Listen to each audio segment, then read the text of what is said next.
Hello friends, Professor Guy here, coming to you from the Professor Guy Education Center here in New Jersey. Today we're proud to present the first volume in a multi-part series, Better Baseball Through Science.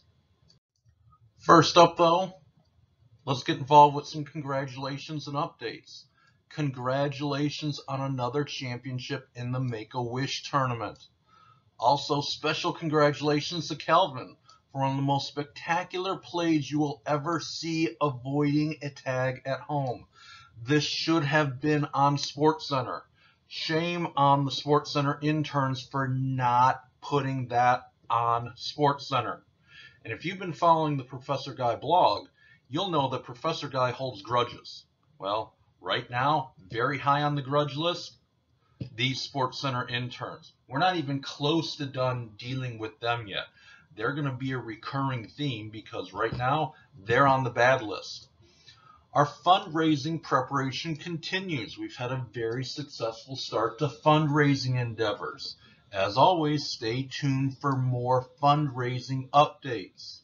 And as a special help for Professor Guy, let's get involved selling a little bit more of our merchandise. What you see in all these boxes is a partial shipment of all the sundries that have been shipped to Professor Guy's house that is currently in my living room. How about we move these a little bit faster? Professor Guy's a little bit tired of looking at these all the time. So now, let's get on to the topic of today. Better baseball through science. So there are few things that make Professor Guy more violently angry than when he hears people doing bad science, talking bad science, saying incorrect things. So we want to make sure we address this. As Professor Guy has been wandering around all different sorts of ballparks, going to concession stands, going to the bathroom, wandering around the different fields, he hears people all the time talking bad science about baseball. We want to correct that. One of the most popular incorrect things that Professor Guy hears happens in the summer. And what happens to the baseball when it gets hot and humid? So let's explore this.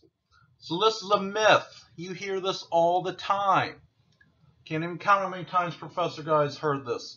It's so hot and humid and the air is so dead that the baseball isn't going very far. First off, flat out wrong. Both me and Luke Skywalker agree that this is dumb. This is not the way this rolls out. So we want to correct this. So let's look at what really happens in the summer months.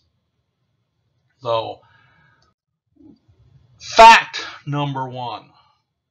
Baseballs will travel farther the more hot, not just the more hot, but the more humid it is as well.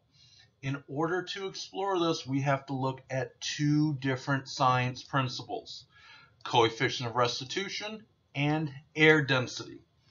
Let's start with coefficient of restitution. So, coefficient of restitution, what this is this describes the springiness of a collision of two objects. How is that energy of that collision transferred into the motion of those objects? Higher coefficient of restitution, the more energy is transferred to the motion of the objects. Very simple example for you. Think about dropping a basketball. It bounces. When it impacts the ground, it springs up. It has a very high coefficient of restitution. Drop a bowling ball on the ground. Bowling ball's not going to bounce up as high. Much lower coefficient of restitution. So as temperatures increase, so does the coefficient of restitution. What does this have to do with the summer? Well, in the summer, it's hot. The hotter it is, the better the coefficient of restitution is. So on a hot day, more of the energy of the bat is transferred to the velocity of the baseball, making it go farther. Our next science principle that we want to talk about is air density. And for air density, the less dense the air is, the farther the baseball will fly. So let's break down density a little bit. Density is something's mass divided by its volume. How much space does it take up for its volume? We think about some common things we're used to seeing in terms of density. Think about a bag of popcorn. A bag of popcorn does not weigh very much. It has a very small mass, but it has a big volume. So the density of popcorn is very, very low. Now, compare that to something with a very high density, something like a gold ring, a lead weight, a dumbbell. That has a very, very large mass. It weighs a lot, but a very, very small volume. So just like we can do this with different objects, we need to look at air density for this. So our prime example for you baseball fans is Coors Field in Colorado.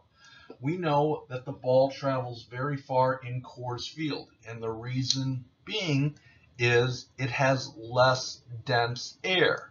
Now, this doesn't have to do with heat or humidity, but at the higher elevation. So we're familiar with air density in terms of baseball when we think about Coors Field.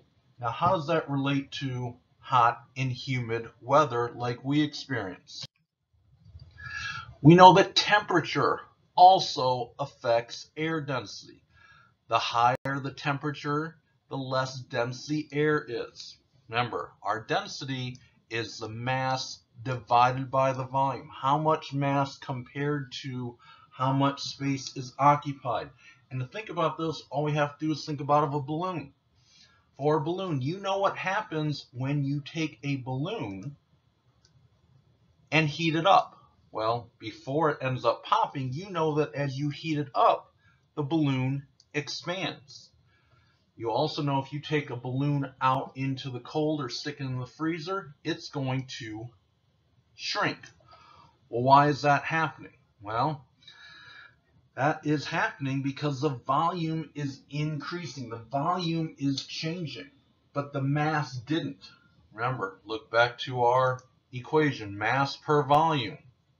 We make the volume bigger, it is less dense. So the hotter it is, the less dense the air is. That's going to allow the baseball to travel farther. What about humidity? Here's the controversial one. Here's where people blow it all the time. This is the, oh, it's hot, it's humid, the air feels thick. Well, Professor Guy doesn't care what you think about how the air feels. Professor Guy cares about the science facts.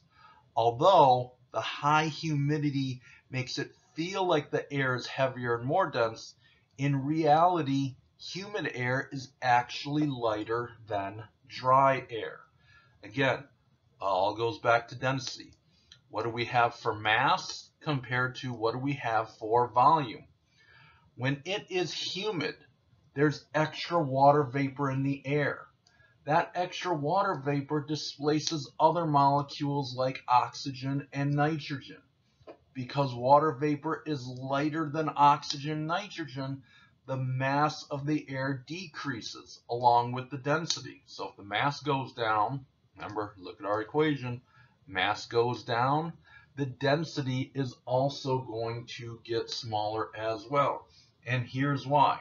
We're not going to get into molar masses here, but as you see, nitrogen and oxygen are heavier than water vapor. So the more water vapor we get into the air, the less dense it is going to be, despite how it may feel to you as a human being. What are our take-home lessons today? Well, first off, a very important one. Don't believe everything you hear at a baseball game. There's a lot of bad science going around the baseball fields. Okay? Don't listen to it. Don't believe everything you hear. A lot of it is just flat out wrong. Baseballs are going to travel farther on hot, humid days, and there's two reasons for that. When it's hot and humid, you get better coefficient of restitution and lower air densities. These things are going to allow the baseball to travel farther when it is hot and humid. So I hope you enjoyed this. And next time you're at the ball game and you're walking around, you're hitting the concession stand, you're walking to the bathroom, you're going for a walk between innings, and you start hearing people talking bad science like, oh, it's so hot and humid, the baseball's not going anywhere, it's not traveling that far. Well, now you know better. And now you can give them the same glaring look of derision that Professor Guy would give them when you hear about some of these things. Until next time, stay thirsty, my friends.